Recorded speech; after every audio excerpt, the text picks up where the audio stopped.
Hey, welcome back to the podcast. And if you're in the know, then you know today is part 2. So it's basically not you've got an hour, you've got 2 hours with Ari Zizzo as our guest. He's a pop star, and it's important that we discuss all of this to its fullest extent because this is Ari's truth. This is Ari's journey. And if you or someone that you love is going through addiction, maybe you will see some encouragement about coming out on the other side of this. And of course, as I was starting to ramp up into what I was saying, it sounded like there was a freaking tornado out. Did you know we were sponsored by Twisters? Wow. I'm safe. Everything's good. We're good. Let's launch into the conversation. If you didn't hear the first part of the conversation, what are you doing? Go back and listen to it. There was a really fun game there. There will be no game in this part. We're just having the conversation. You've got an hour. This is Adam Griffin with Ari Zizzo.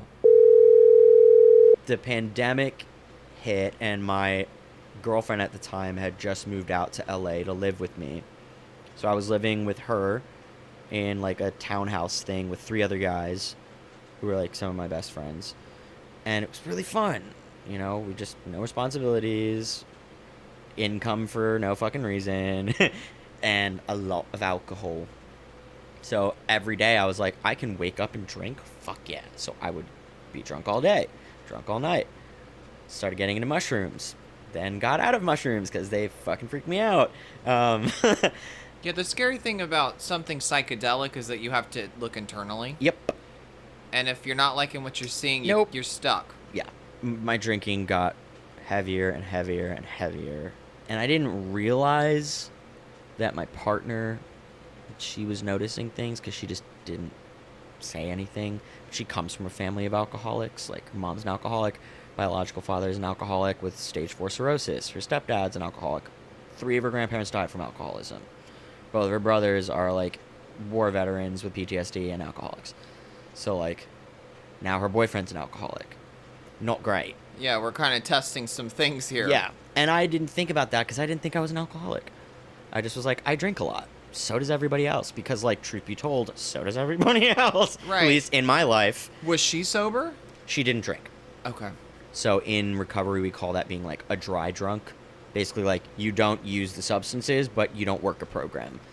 But not everybody needs to work a program. She wasn't an addict. She was, like, abstinent from it because of the examples in her life. Yep, and she didn't Got like it. how it made her feel. But, you know, here's me, you know, drinking a 12-pack of White Claws every day, and filling them up with vodka, passing out instead of falling asleep.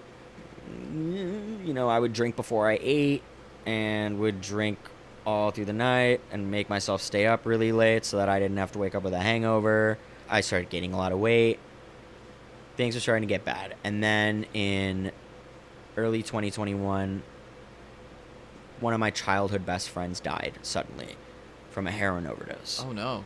Yeah, and she had 4 years sober, and I was one of the first people to find out.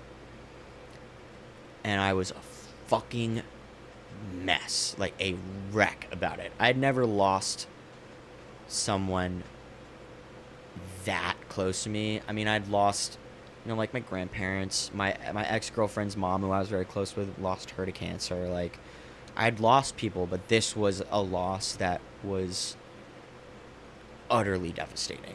And I had to tell our whole friend group that she died, which was a Ooh. lot. I flew back to New York for a funeral. I held like a little memorial thing with all of our friends. I was like in a blackout the whole time I was there. And I got back to LA. Blackout from alcohol or Yeah. blackout from grief? Both. Got back to LA, felt incredibly alone because I was away from all the people who knew her and her family and my family.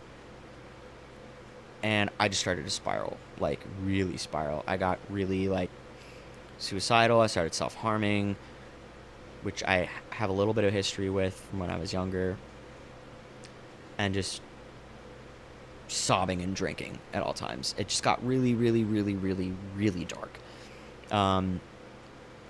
That's when my girlfriend kind of said something to me, which was like, you need help.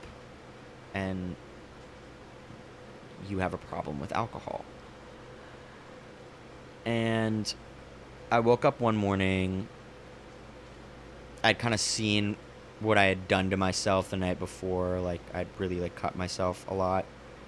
And I decided to call a really close friend of mine who I knew had gone to rehab and ask her if she thought I should go to rehab. I just needed somebody to tell me to go. And so Googled rehabs in LA and committed myself to treatment in like April of 2021. I like took all the rest of my Adderall, drank everything I possibly had, was like my final hurrah. Yes, an absolute drunk mess. And my dad and my brother all had to see me like that and help me load my things into a car and go to rehab. So the first time I got sober was in April. They drove you, right? Yeah. Okay. Oh my God. Girl, I don't drive. Yes. Thank God. Yes. There's a reason for that. My first sobriety date was April 16th of 2021. I went to West Wind Recovery. Shout out West Wind Recovery. What is that? Is that in LA? Yep. It's a rehab out here. I went into their detox. It was still at the end of the pandemic, so we were kind of like confined to this house for like 3 weeks straight. So it was in a home. It wasn't in a rehab facilitation center. It was like in a proper home, looked like a home.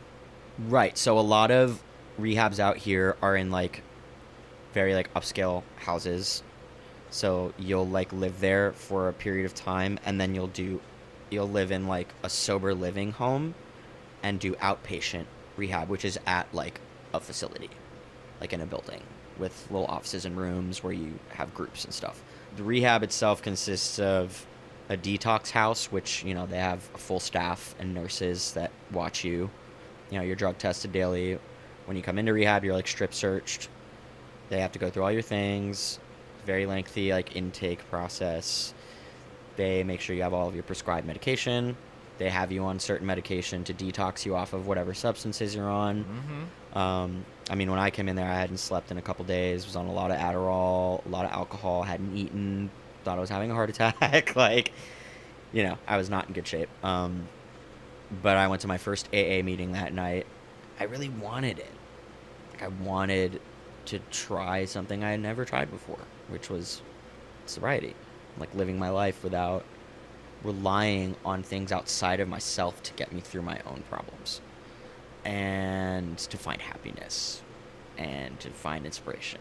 Yeah, and sitting with ourselves without any distraction is incredibly uncomfortable. Yes. Borderline torturous. But that's where the growth comes. Exactly. So that's amazing that you really wanted it that first time. Thanks. Yeah, I'm very grateful that I wanted it, and I had a lot of people in my life who loved me that wanted it for me. My parents had no idea I had problems. I had to like tell them, which is really interesting. Oh, I cannot imagine the weight of that conversation. Yeah, it was sad. My parents were really heartbroken, but really happy that I wanted help. So I went through the detox house. Then I went through kind of like a middle ground house. They call it PHP. It's partial hospitalization program. So it's like in between being monitored 24/7, having all your stuff locked away, including your phone, your meds, your clothes, all that stuff, and having a tiny bit more freedom. That's also when you start going to outpatient. PHP house, you live in the house, you're still monitored a lot, you are under a schedule, they transport you to and from places, but you're doing groups at the outpatient facility. Next step down is going into a sober living house. West Wind Recovery had 5 different houses. So clients were placed in different houses. And you don't really have pick of that. It's No. They place you. They place you. You can like ask to be transferred somewhere if there's like a specific reason that you feel you need to be there, like if there's a tech that you have a really strong relationship with, or the majority of your friends in recovery are there. They want to keep you in your community. Yes. So they had me in their like LGBT house. They were very like LGBTQ friendly and focused, Good. and had a lot of that clientele. I hope that was the right fit, that house. It was great. Good. I moved in there when I had 90 days of sobriety. So first house was like 2 weeks to a month. Second house was a month. Now I'm in sober living, which is like final boss. Yeah, and I could stay at sober living for up to a year. But at that point, they transport me to and from outpatient, which we call IOP, intensive outpatient. We love an acronym. Oh yeah. I'm there from like 8:30 to 3 every day, and then I can kind of do whatever I want. So my girlfriend at the time would come pick me up. We would hang out at home. I'd get to see Mango. I started looking into getting a job, going to the gym constantly. I lost a lot of weight.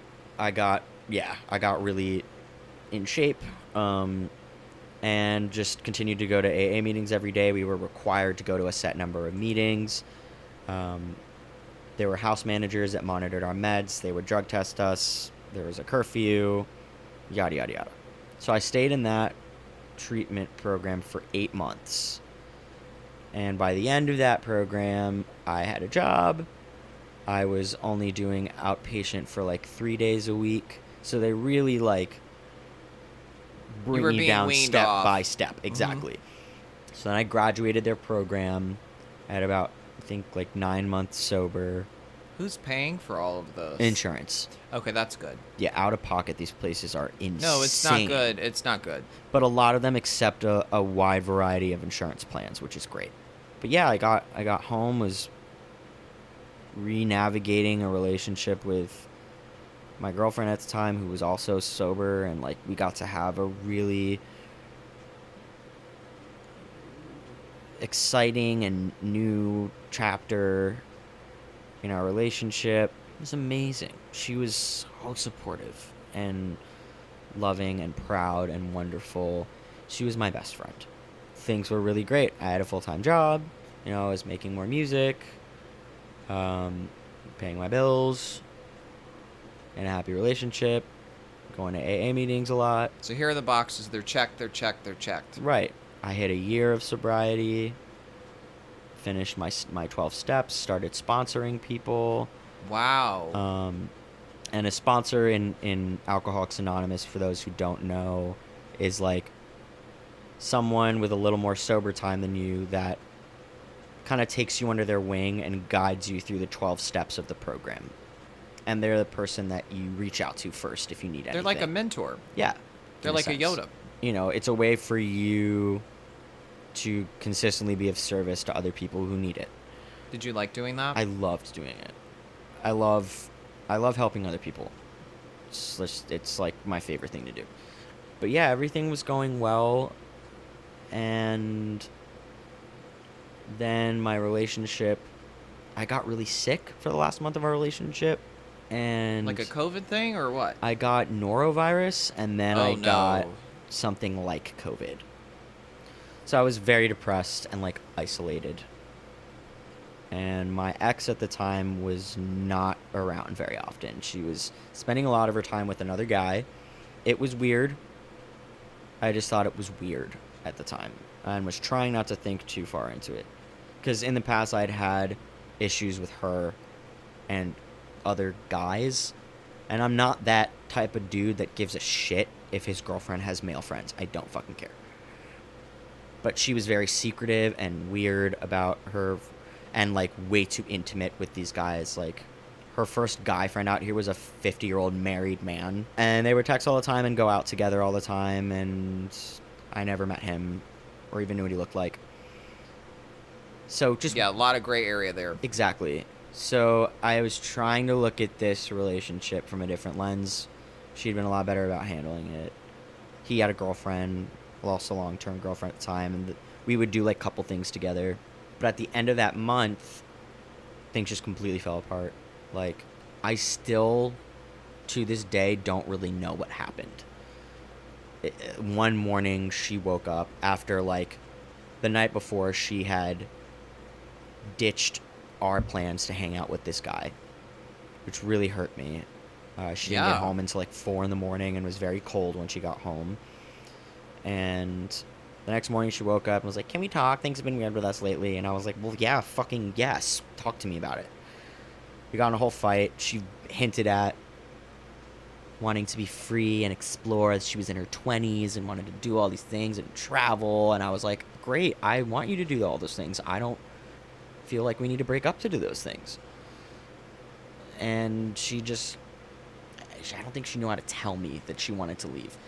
But I knew.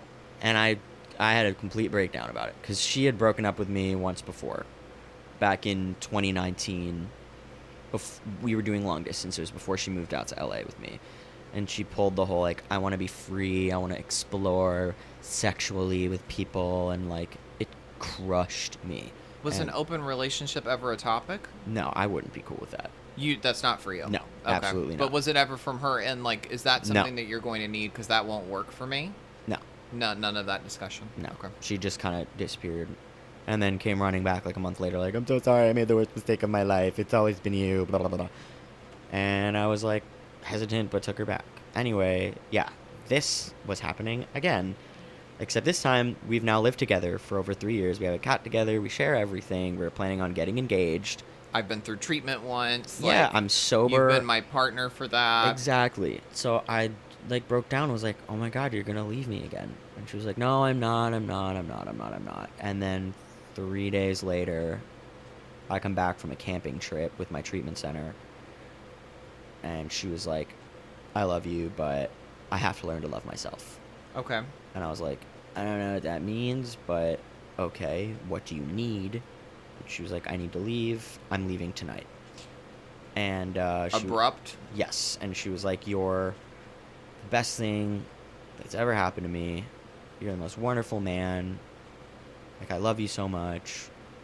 But I feel like I don't know who I am, and I'm scared of who I am, and I need to go figure that out. So she had a lot of growth left in her journey.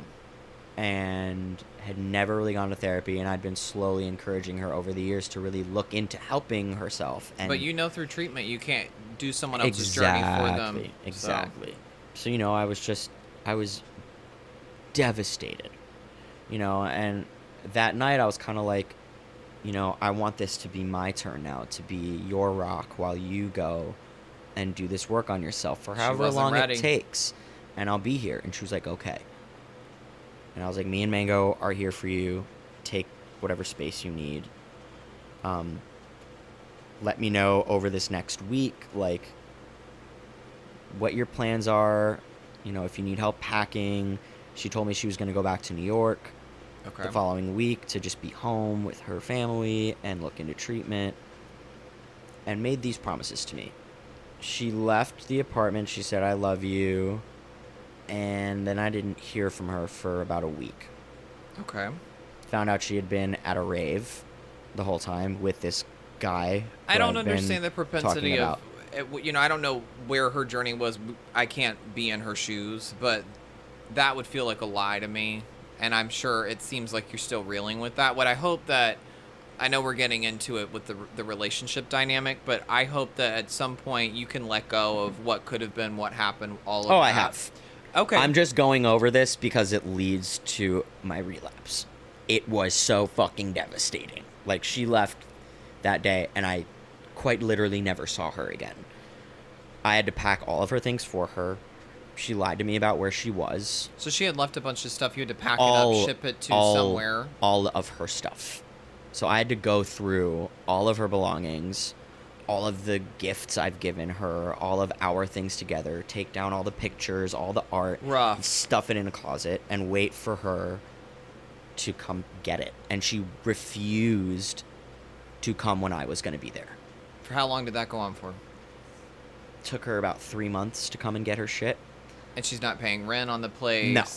Her mom had to cover all that for her because she wouldn't pay.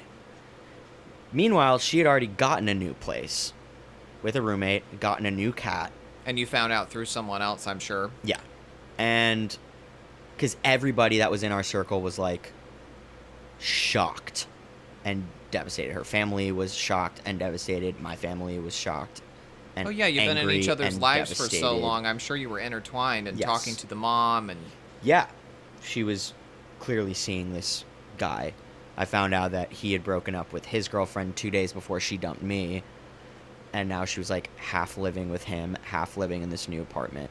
Basically, so you're like, what is true? What is the reality? Exactly. What's been going on? Exactly. Basically just, like, pretending that I don't exist. And that's what hurt the most, was that, like, how could we go from what we had to it ending with that conversation that I didn't think was negative to you now treating me like trash. And I couldn't handle not having any answers, not knowing, the wondering, and living in our apartment. Yeah, you needed to physically get out of there. I woke up in our bed every single day. There were a lot of other little things that happened that she did that were awful. But basically, I like white knuckled this for about 3 to 4 months. I had grown astray from AA, from my community, just slowly isolated, got very depressed. I ended up relapsing in August of 2022 while I was up in Maine at our summer home. And Like around your family? I snuck out of my house, took a bunch of Bud Lights, stuffed them in my pants, and ran into the woods.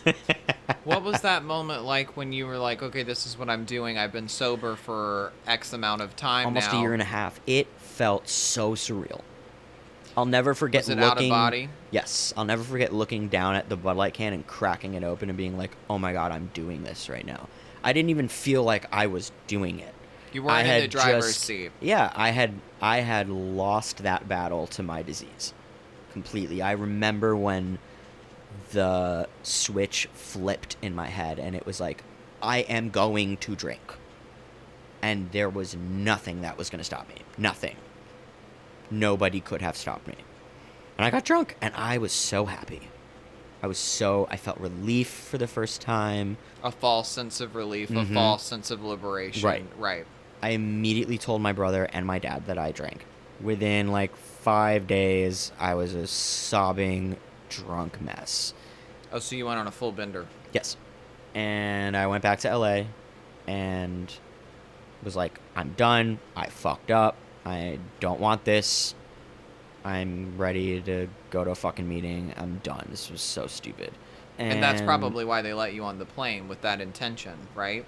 Well, that and, like, my mom just wanted me to go home, like, be with my dad, get back to familiarity, not be stuck in the middle of Maine, like an emotional wreck. I needed to be near my community.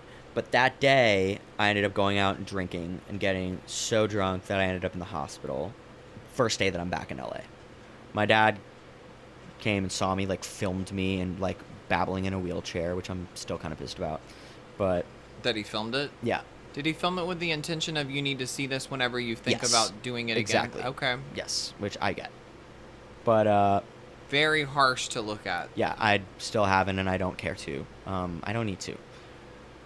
But so... And I hope you never do. That led me to being done.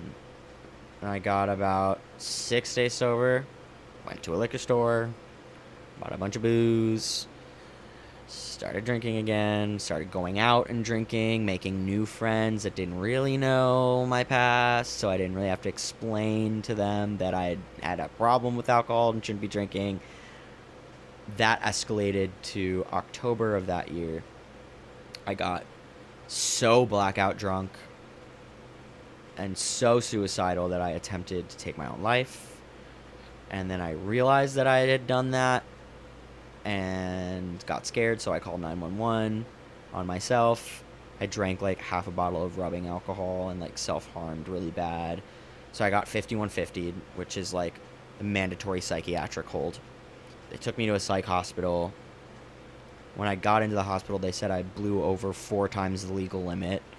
Was in the psych hospital for 3 days, came home, was... when the cops came to take me from my apartment, I was like sitting in my underwear, in my own vomit and blood and like incoherent. And they like ripped me off the floor, handcuffed me, and took me out of my apartment with no shoes and no clothes. Nothing. Not even my glasses. That's the thing about 911. They don't care. No. Well, they're doing it for my own safety, which I understand because they don't know what they're coming into. They're just doing their fucking job. I don't understand it. They don't have enough of their training to process that better than they do, Absolutely. And that's not the way to do it. Absolutely. But yeah, so when I was at the psych ward and when they released me, I hadn't had my glasses all weekend, so I literally couldn't see anything for 3 days. And because I didn't have clothes, I had to go home in a cab with my hospital gown and grippy socks and hospital pants on. If you don't write a book, I don't know who will. It was so embarrassing. You've got Guy Interrupted as the title for this all over it. Oh, I yeah. mean, this is just really... Keep going. It was gnarly. I got home that day. I felt really bad. I had a new roommate who had to witness all of this. And so I had to immediately apologize to her. And she was really cool and chill. And she was like, don't lie to me again. Like, you don't need to hide this shit from me. If there's something going on, tell me. So How did you know this roommate? I met her through a person I PA'd with. Okay. Yeah. She was so also... you worked with somebody on set, and then this was a recommendation for rooming with. Yes, and I met with her. We chilled. She's awesome. I still love her. I got back into AA. Didn't go to treatment because I didn't have health insurance. Because we're over 26 now, right? Yes. You were on the parents' insurance Correct. when you did. Correct. Yes. Got it. I really dove into going to AA, but was only doing it on Zoom because I didn't have a car. Did not have a lot of sober friends at all. All my friends that I went to treatment with relapsed. So I had no real in-person community. So I lasted about 5 months. And then one night, my new sponsor pissed me off. And I Uber Eats'd some food and a margarita. And that started my final relapse, which was the wildest and worst few months of my entire life. That's a better teaser than I could ever have come up with myself. So, Ari, great job on producing your own segments.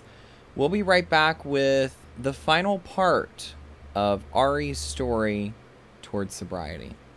But first, here's some unrelated words from my mother. Hi, everyone. This is Linda LaFaye, and I've always got something to say. Today's topic is about respect. Yes, I have talked about it before, but I'm going to talk about it again. I'm sure you might have picked up on the fact that I am from the South. Now, being that I'm a country girl who was raised in and still lives in the South, you might hear a twang in my diction. Did you know that some folks instantly discount my IQ based on my pronunciation and accent? Well, let me just remind you. A, you are not always right. And B, you should not judge others, period. You might also think those who have proper diction and use big words are smart. And maybe they are. Maybe they aren't. My sweet parents used to say sometimes people with a lot of book sense don't always have a lot of common sense. They said that to us to open up our awareness that both were important. So please hear me when I say this. Would you try to pay attention to your self-talk? And if you're disrespecting someone, even if it's only in your brain, please stop it. Have respect for others, which means you also should respect yourself. You're welcome.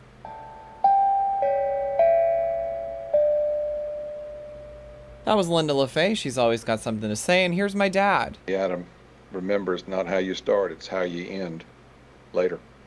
All right, now back to our regularly scheduled programming. Insanity. Things started off totally under my control, normal. I was back to drinking every day, but going out, making all these new friends, meeting girls, having all this fun, was the life of the party again. About 2 months in, my roommate moved out to move in with her girlfriend. So now I'm stuck in still me and my ex's apartment. My fucking hellhole. It was literally a place of so much pain. But now I couldn't swing the rent, and I didn't care. I just How long did that go on for? 6 months? 5 or 6 months. I had an eviction court date and everything, like, by the end of it. They were going to evict me. But yeah, so 2 months into that, I was at a house party, and I met this girl who was a coke dealer. So I was like, oh yeah, cocaine. I hadn't done it in like 6 years. I was like, yes, it'd be a good idea to try this out again. And of course, fell in love with it again. So my drug dealer becomes one of my closest friends. Which is sort of the epitome of a red flag. And to this day, I love her. I think she's a lovely person that's just mixed up in some bad shit. No bad blood there. I don't know if it's someone you should hang out with. No, absolutely not. But I wish her well. But yeah, started doing cocaine with people at parties. Started getting cocaine by myself. Started doing cocaine daily. got reintroduced to Adderall, but it wasn't like real Adderall. Ooh, all these old demons are sneaking right back on up, aren't and they? I was like, ooh, Adderall, but it wasn't real Adderall. It was meth, and then I got really addicted to meth and cocaine, and I'm drinking. I was using meth and cocaine daily, plus alcohol daily, for close to like 6 months. I would stay up at first for like 2-3 days, then 3 to 4 days, then 4 to 5 days, then 5 to 6 days, then 6 to 7 days. And being bipolar type 2, this is like, where's your therapist in all of this? I didn't have one. You got rid of the therapist you had since you were 14? He passed away. Oh, I'm so sorry. Yeah. When did that happen? He passed away a couple years ago while I was sober. Oh, okay. Yeah, for the first time. The first time. Yes. I couldn't afford therapy anymore. I was using BetterHelp for a little while, but... I don't love the app. I'm going to be really frank. Sure. I just didn't want it. I didn't want fucking therapy. I wanted drugs and alcohol. I thought I was fine. I was in such denial. And I just didn't care. I didn't give a fuck about how I was doing or what I was doing. I just wanted to get high. That I was completely possessed by addiction.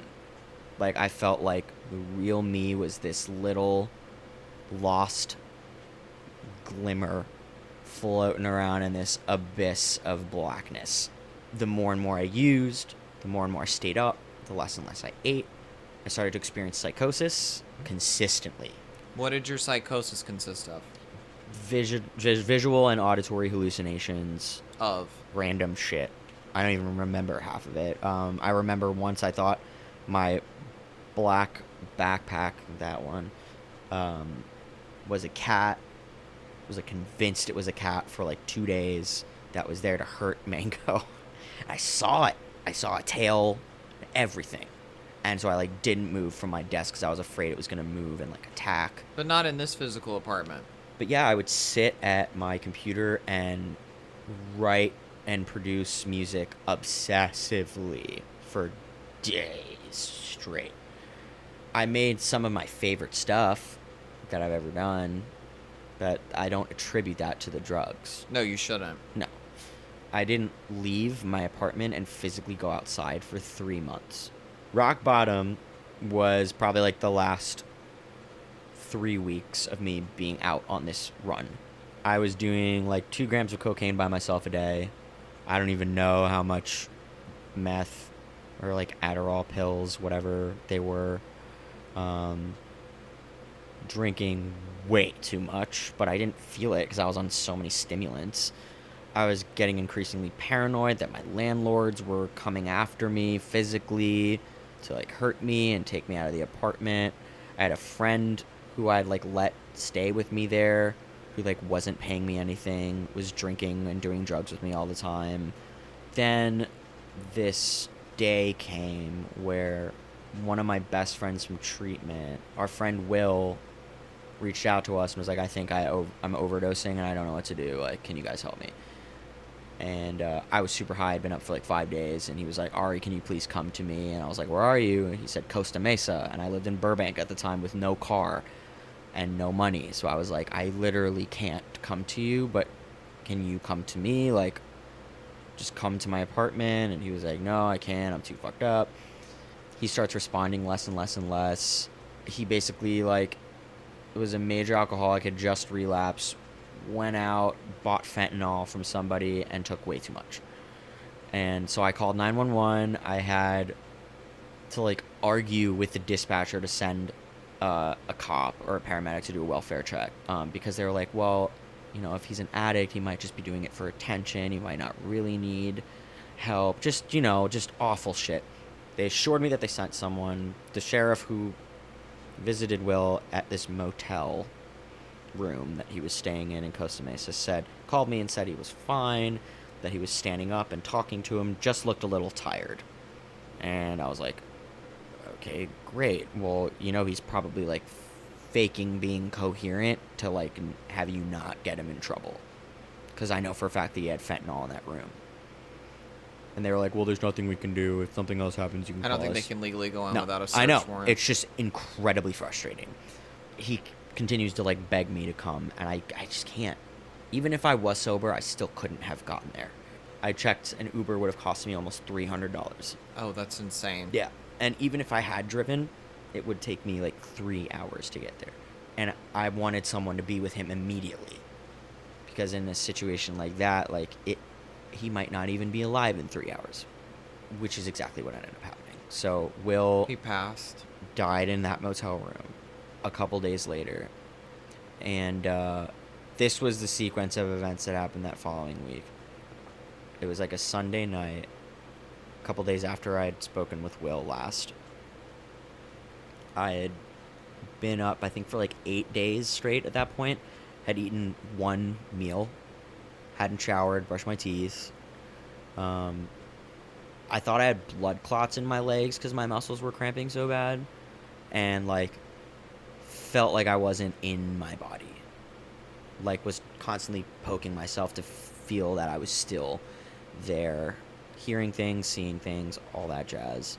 And the only way I was able to sleep when I would do this was to take Xanax bars. But they were, like, fake Xanax bars. And I had done so much cocaine and so much meth that I was scared to take the Xanax because I know that combination can kill you. But I didn't know any other way to go to sleep because I couldn't.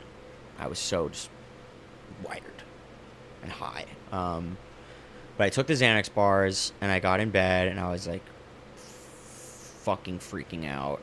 And I texted my dad. I was like, can you please call me in the morning, and if I don't answer, please come to my apartment. Because I was afraid I wasn't going to wake up. And he was like, what are you talking about? Like, are you okay? And I was like, yeah, no, I'm fine. I just have to do something tomorrow. Please make sure I'm awake. Didn't tell him at all. Woke up the next night at like 7 p.m. Found out my dog of 17 years had passed away. And I was a mess. Like a fucking wreck. Like, this dog was everything to me and my family. So he had passed. My dad came over. I was a mess for so many reasons. I admitted to him that night that I had been abusing, like, meth and cocaine. And that I didn't know what to do. I was in all this debt. I was going to be evicted from my apartment. My dog just fucking died. I have no money, no insurance. Like, I was at the end of my rope. And I was just like, please, I need help. And he was like, all right, first things first, we need to get you out of this fucking apartment because it's killing you to be here. Correct. Yeah. And I was like, yeah. I find out the next day that Will died. So I'm just like getting smacked around by the universe here. And obviously just used hella fucking drugs and drank a lot over all of this. Come Friday, this was like a Monday I found out about my dog. Tuesday I find out about Will. Friday is move out day. I hadn't slept since the previous Sunday. And so the movers come that morning at like 8 in the morning.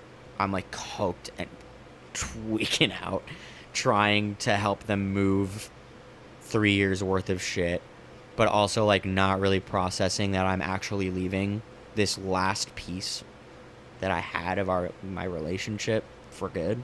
They leave, everything hits me, and I call my mom and I just had a full breakdown, like mental breakdown, precipitated withdrawal immediately, like had this really scary panic attack while I'm high on all these things. I'm just in this empty apartment and I'm like, that person is really gone. That relationship is really over. My That dog grief is really really set dead. in. My friend is really dead. I am going to die. Bottom. And then I was calling my dad to ask him to come over because I was completely alone in an empty apartment. Well, where were you planning to go? I was going to go to his house. You were. Okay, Yeah. so that was the plan. And then go to treatment. I like 40% wanted to, 60% knew I needed to. Like, I was afraid to die, you know? As I'm on the phone with my dad, I start having a seizure, and I asked him to call 911, and, like, I was no longer able to talk. Like, I couldn't open my mouth. So I just texted one of my neighbors, help, and she like came over. I was like kind of frozen, like stuck, and paramedics came. It was the same guys that had come and cuffed me when I had gotten 5150. No way. What are the odds of that? Same officers, yeah. That is so... And they were like, hey man, we know you. And they were like so sweet and supportive and They kind didn't handcuff to me. you this time, did they? No, because it wasn't a 5150. This was like a medical emergency. Good. Not good that it was a medical Right. emergency, No, but I'm yeah. just glad that at least that one tiny component is out of the picture. Yeah. I told them that I hadn't slept in like 5 days, that I hadn't eaten in 5 days. I didn't know the last time I had water. I told them where my drugs were, told them what my drugs were. They put me in a stretcher, took me to the ER. I've never been in more like discomfort and pain in my life. And they finally got me into like a room where they were able to give me some medication to like stop the seizures, stop my body from seizing up so that I could like relax and open my mouth so that I could eat. Nurse had to come over and like massage my jaw so that my mouth would open. Problem is, the drugs they gave me to relax became part of the cocktail of things I had already consumed. So I immediately went into severe psychosis. And I don't remember much of it. My dad said I was saying really insane things. I'll tell you what I do remember is I heard 3 of my friends' voices in the hospital. I heard them. They weren't actually there. But I heard them talking to me in the hospital and was convinced they were there to hurt me because I left the apartment. Next thing I remember is I was on a different floor and I thought they were bringing me to rehab in the hospital. I was looking into this other room and it's always a fucking black backpacks, but there was a black backpack on the fucking... Yeah, maybe we need to get you a yellow backpack. Maybe. There was a black backpack. I was convinced it was my friend Sam and that he was there and he was hiding behind a backpack because he's famous and didn't want anybody to see he was there, but that he was now going to rehab with me and we were going to go to rehab together. So I like walked into the room and went up to the woman at the desk and I was like, that's my friend, like pointed to the backpack, and she was just like staring at me. And I was like, no, like, you don't understand, like, that's Sam. Like, kept trying to convince her that my friend Sam was there, that I could hear his girlfriend Shannon in the other room, like, talking with a doctor. And they escorted me back to my bed, blackout. Then I'm in my own room. I remember I was picking apart my hospital beds looking for cocaine. Like, pulling apart pieces of the bed because I knew there were drugs hidden in there. I was like, who doesn't keep drugs in their bed? And I could hear my friends yelling louder and louder and louder through the other side of the wall, banging on the walls, scratching on the walls. I was terrified that they were there and they were going to kill me. So I pulled a social worker and my nurse. I was like banging the button and I was like, they're here, like they're going to kill me. And they were like, honey, there's nobody here. And I was like, no, you don't understand. They are. Please go look up all the people that you have admitted in this hospital and prove to me that they aren't here. So they did. And they were like, they're not on this list, honey. They're not here. That was my first night. My second night, I don't remember anything except for a small fragment of a memory where I thought I heard someone getting slapped in the hallway. So I got up to try and go help them. But there was nobody getting slapped in the hallway. And the nurses ended up having to restrain me to my bed. There was also a camera at the end of my bed that watched me 24/7. So there was one, or yes. Okay. So that whenever I tried to move or pick apart the bed again, a voice would come over and tell me to stop. I bet that triggered the psychosis further. Beyond. Sort of what you don't want to do is have voices that aren't in the room when you have psychosis. Yeah. Would be nice. I ended up asking for the hospital's pastor or priest or whatever to come speak to me because I was so desperate. What, no rabbi? What's going on here? What kind of hospital is this? I remember him visually. I don't remember what we talked about. I was there for 6 days. 2 of my buddies came and picked me up from the hospital. Went back to my empty apartment because I still had some things to get.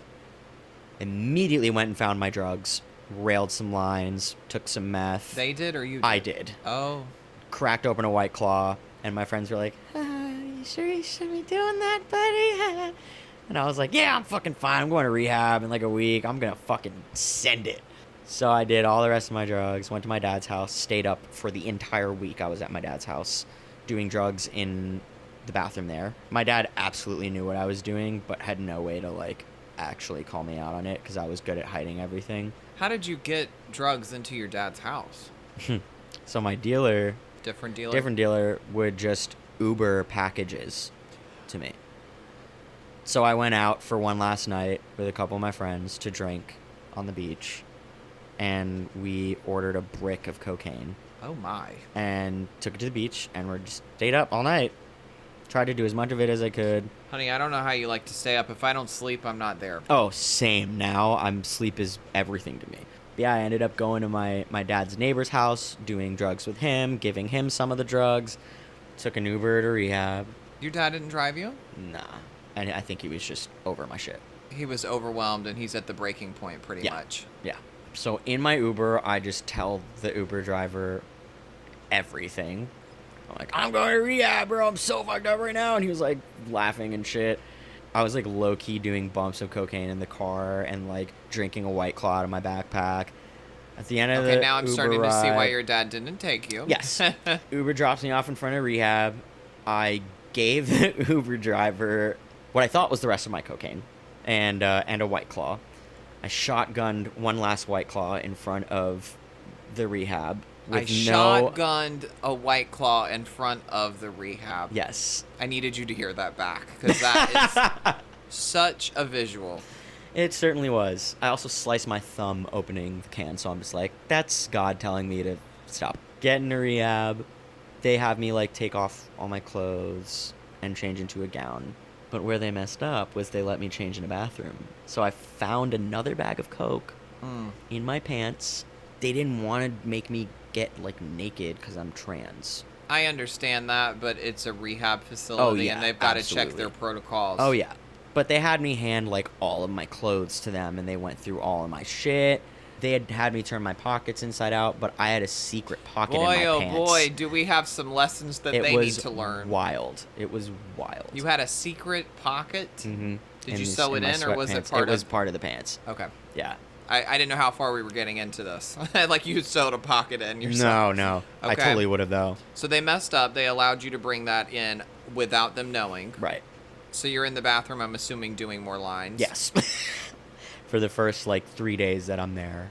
Then I impulsively just flushed the bag. It was just like, stop. Good. That's a good decision. I detoxed for, I think 7 or 8 days. That's a long detox. Slept and ate. Force-fed myself. But then enjoyed eating again. For my first month there, I stayed at this treatment center for 3 months. I did not want to be there. I had to fight myself to stay. I wanted to leave. I'm even prouder of you that you got through it then. Thank you. I was also on the wrong medication. They put me on meds that were not sitting well with me and drove me fucking crazy. But I learned more from this program than I did in the 8 months at my last place. What are some things you learned? Just a lot more about how important my trans identity is and how much of a role it's played in my addiction. Because it was a LGBTQ treatment center, you have to be in the community to be there. Also, just the way they ran their groups, the education they gave. They didn't just focus on drugs and alcohol. They focused on what does sobriety look like in life? What does sex look like with sobriety? What does socializing look like with sobriety? What do relationships things that are look often like? glazed over. Absolutely. They're looking at the whole person here. Exactly. And they're looking specifically at you. And there were small groups. It was a small treatment center, so we each had our own real relationships with the people that worked there.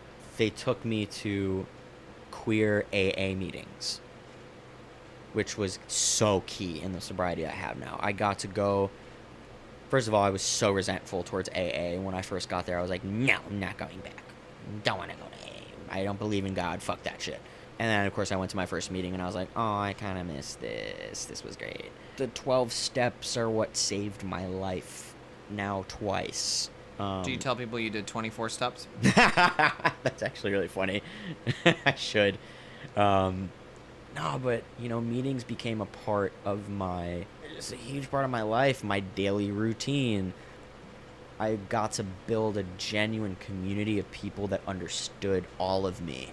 Yes, all of around you. me. They understood all of you. Exactly. And so I'm back with my original sponsor, who had gotten me through which the sponsor? year and a half, the one who I had that time. Not the woman that tried to No. sleep with you. No. I don't even Okay. count her. You shouldn't. No. The one through a year and a half. And I'm still working with him. Good. I fucking love him. I call him every day. Keep doing that. Yeah, and I work the steps of this program, which are all about taking accountability for yourself and your actions, finding and believing in a higher power of your understanding, making amends with people that you have harmed, including yourself. Especially yourself. Yes. The and forgiveness of self is the most probably important step you could complete. It's a big one. I'm starting to... Basically, in AA meetings, at the end of most meetings, people have commitments at meetings, so they are committed to doing a certain thing at a certain meeting every week. Every week at this meeting, you come and make the coffee for the meeting. Or the sponsorship commitment is when, what I was about to say, is you make an announcement that having a sponsor is a really important part of the program. There's someone that guides you through the 12 steps of the program.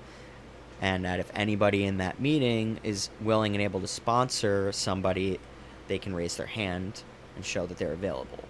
So now I raise my hand at meetings. So people know that I'm available.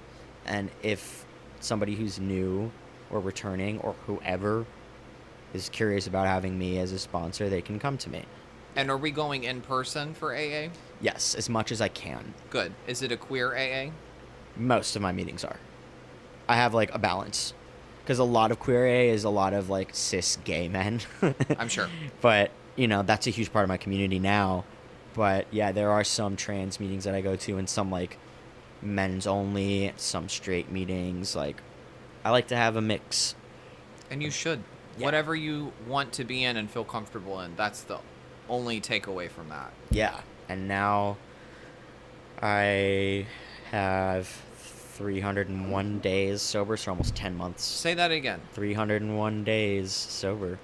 Yeah. Look at you. Very, very grateful. And I went from having lost an apartment and so much to now having this new apartment that you're in. Beautiful setup. You've got your cat. I've got my kitty. You look I've got my phenomenal. community. Thank you. Which should never be something you depend on someone else to say, but you are in such a good place. And I really couldn't be prouder of you. I didn't know the depth of all of this. Thanks. And for you to share this with me and with the listeners is such a testament that you can work your way through dark times. You can curveball anything that comes your way if you're willing to put in the time and you have the tools and resources in the community to do so. It's that willingness that is so key. And the things that you do to maintain that. Because I lose motivation and willingness to do things all the fucking time. But because I've built a foundation, support, and community, and knowledge, service, all these other things that contribute to me wanting and willing to be sober, I can get that back. I just have to remind myself of where I was.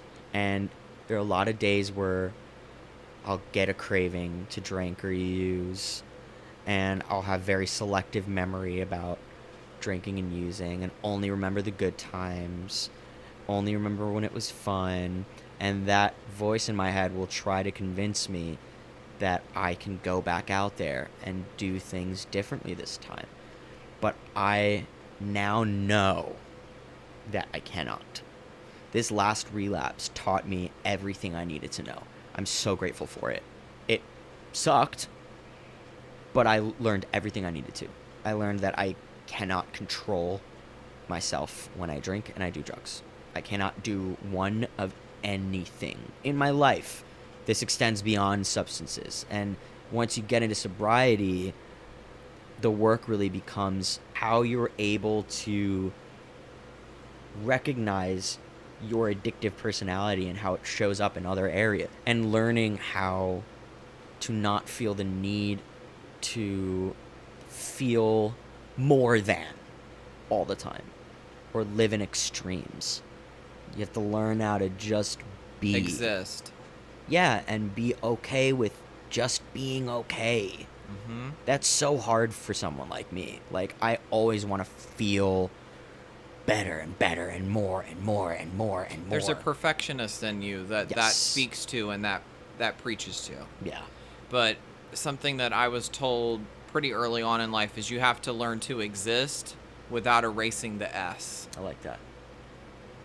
That's really cool. If I can impart that on you, I don't know, you don't need that message today, but you really are doing the damn thing. Oh, I need it every day.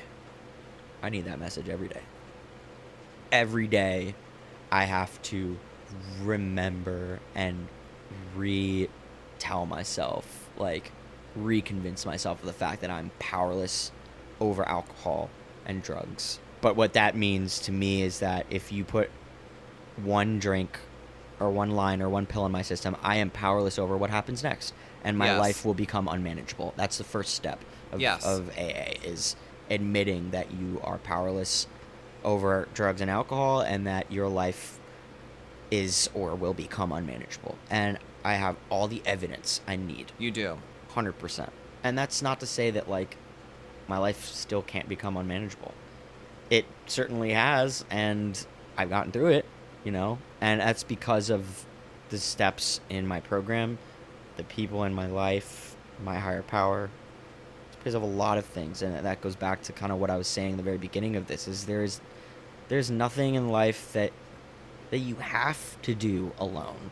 And there's nothing in life that will come out better because you've done it alone, in my opinion. Like, I think everybody needs to get better at accepting help and being comfortable with having other people and other things contribute to their success, that not everything has to just be done by yourself.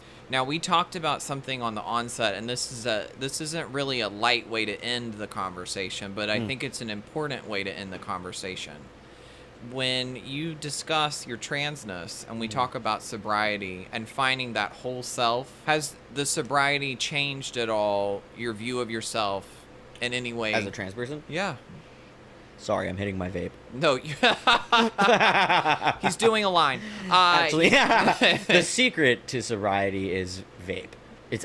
Sobriety has absolutely played a really important role in me learning to love myself and like myself and want things that are good for myself. And as I've gotten older, I've just become more and more proud of the fact that I'm trans, that I've been through what I've been through and I've gotten through it, that I'm able to have the life that I have today as a trans person, the support that I have, the relationships that I have had and that I do have. You know, obviously things in our country right now are not in a really good place for people in my community. That being said, I am amazed at the progress that we've made socially around accepting and understanding trans people, and the bravery that there is of so many more trans people being willing to open up about their identities and their stories. I'm just overwhelmed by how many trans people are outspoken now. It's fucking crazy to me, because It's beautiful. You know, it's incredible. I mean, I wish I'd had that as a kid, but I'm so happy that there is that now for other kids. Yes. You know, May the momentum continue, and may the growth of whatever society's not grasping yet continue to be propelled towards understanding it and accepting it. Because it's annoying to witness the slow progress. But if you're able to say, you know, I'm seeing it is better and it's getting better in some regards, That's the takeaway. Yeah. 100%. Growth's never linear. Right. Progress, not perfection. Period. Oh, yeah. That's it. Beautiful. That was good. Love you, Adam. Oh, I love you. I'm really proud of you. Thank you, man. Wow. This was a powerful set of episodes. Thank you, Ari Zizzo, for your honesty. We're really proud of where you are. May your journey continue to be easier from here on out. We don't want to apply any pressure, but can you hear everybody from their homes just cheering you on? We're cheering for you.